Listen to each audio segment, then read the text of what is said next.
A 21st century college campus in the United States seems far removed from the first century Mediterranean world. Yet, when the Apostle Paul sat down to compose his epistles, the words he wrote provide meaning, purpose, and direction 2,000 years later to the students who populate the Carson-Newman campus. Specifically, the words in 2 Corinthians chapter 3, verse 3 remain as pertinent on this campus as they were when first penned. For as much as ye are manifestly declared to be the epistle of Christ, ministered by us, written not with ink, but with the Spirit of the living God, not in tables of stone, but in fleshy tables of the heart. Christ has written His truth on the fleshy tables of our hearts. As Christians, our lives and actions are to represent Jesus living in us. True devotion to the Spirit of the living God is demonstrated through our witness, unchanging and transparent for all to see. We are to be living letters. Christ is the author, and Carson-Newman the instrument to help students develop this understanding. As such, they are Christ-centered and ready to share their love of Jesus with the world. Our students take different paths, but their journeys lead to a common conclusion. Their personal stories are worth hearing. As I came into school, I had a really hard heart about ministry. I had a different outlook than I do now.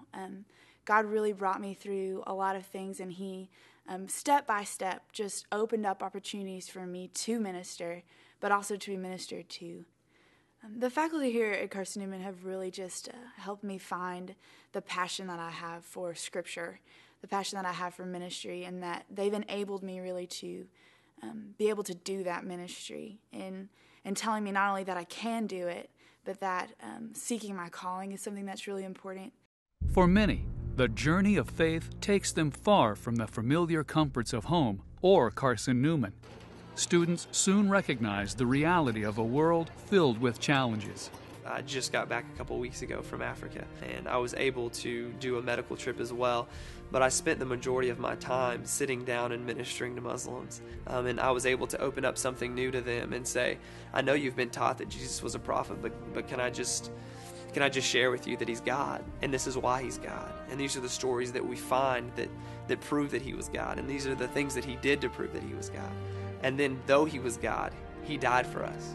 It's only because of my education at Carson-Newman that I would ever be able to do that as well as I did on this trip, and I spent 2 weeks doing that. The staff at Carson-Newman selects mission trips that will be meaningful in their students' lives for years to come. During November of 2009, myself and Adam Tarver and several other students had the opportunity to travel to Calcutta, India, one of the most poor and destitute places in the world. One of the most difficult things was dealing with the beggars that we saw constantly. It was just, there were so many that we couldn't give money to everyone. And so it was from that we kind of just formed this vision to go out and give away our possessions. And it was in that gift, as small as it might have seemed to us, that seemed so big to them, that was giving them worth, that was letting them know that to us they were more than just a beggar on the street. The whole context of that trip, and within the context of my spiritual life, meant so much to me. I wrote in my journal, I know I must be willing. I believe that I am in the process of that transformation even as I write. I'm not quite sure what that transformation looks like from the outside, but I can feel the clay molding. To actually go out and be the hands and feet of Christ out in the community is something that's different. And that is an experience that I've gotten at Carson-Newman that has just been so beneficial to my everyday life, whether it's serving at my church or whether it's serving in this community and getting out and finding out what the needs of this community are. Carson-Newman has not only granted me and blessed me with the opportunity to study my faith and learn about my faith in the classroom setting, but an opportunity to take that faith, take the gospel of Jesus Christ, revealed to us in the Bible, and live it out in the world, teach it to people, not only teach it to them with our words, but reveal it to them with our actions and the way we live, in order to be more Christ-like and to show what it looks like to be like Christ in the real world. Some mission trips provide an unexpected understanding and a reminder that grace travels on a two-way path. An orphanage in a barbed wire encircled refugee camp provided an unexpected lesson in living letters. They were going to do kind of a performance for us, so they got in front of us and started singing a praise song in their own language. And they were just looking up at the sky with these big grins on their faces and singing at the top of their lungs. They do not sing like we do here in America. At church, just like we would sing regularly.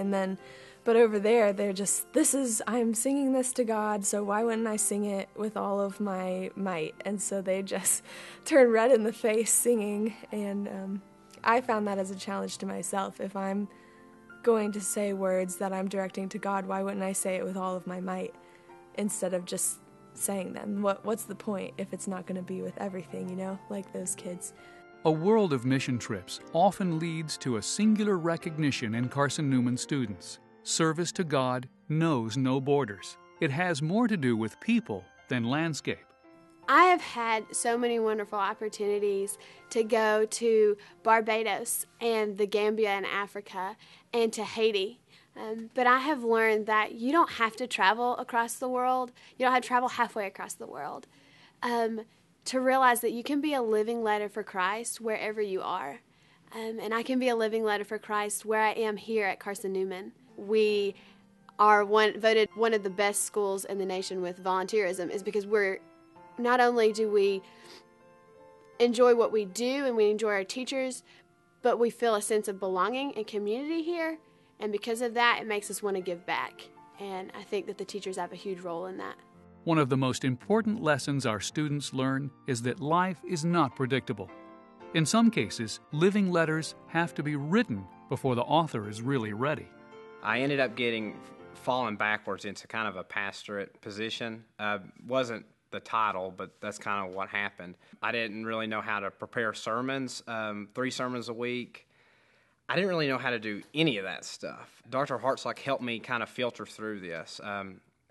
He, talked to me, hey, maybe approach it like this. I've had some experience like this. Also, Dr. Garner and Dr. Ballard have helped me in that aspect as well. Just how do you deal with people that are broken and that are hurt? And it's something that you're never really going to learn in a classroom.